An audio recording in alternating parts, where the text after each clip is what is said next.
বছর জুড়ে বেশিরভাগ লিফট অচল থাকছে ময়মনসিংহ মেডিকেল কলেজ হাসপাতালের নতুন পুরনো দুই ভবনেই। এসব লিফটে প্রায়ই আটকা পড়ছেন রোগী ও স্বজনরা। লিফটে আটকা পড়ে মৃত্যুও হয়েছে অনেকের। বাবুল হোসেনের তথ্য, নুরুজ্জামানের ছবিতে প্রতিবেদন। ময়মনসিংহ 1000 শয্যার মেডিকেল কলেজ হাসপাতালের বেশিরভাগ লিফটই পুরনো।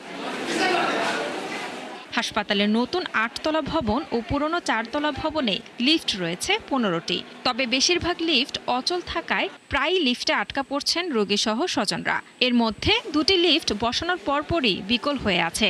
একটা লিফট মোটামুটি চলে, আর যে বাকি যে লিফটগুলি এগুলি আমার এই সকাল থেকে 10টা মধ্যে চলে, বাকি সময় আর সকাল চলে না।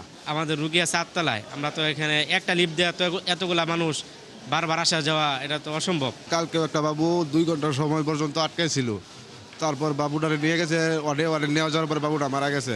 রোগীর স্বজনদের অভিযোগ, হাসপাতাল কর্তৃপক্ষ ও লিফট তদারকির দায়িত্বে থাকা গণপূর্ত বিভাগের কর্মকর্তাদের গাফিলতির কারণেই এই দশা। 4টা-5টা লিফটের মধ্যে 2টা চলে আর সবগুলো ডাক্তারের জন্য। ওখানে চলতেছে, দেখা গেছে 1 ঘন্টা পরে আবার বন্ধ হবে, টোটাল সারাদিন বন্ধ যাইতেছে। আমরা যদি লিফটে না যাইতে পারি, আসতে পারি, তাহলে তো লিফটের দরকার নাই।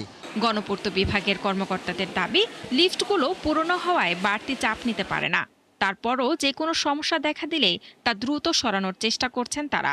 একটা সমস্যা হইলে, ধরুন আজকে একটা লিফট সমস্যা হয়েছে, আমরা তাৎক্ষণিকভাবে হয়তো 1-2 দিন সময় লাগে আমরা চালু করে দিই।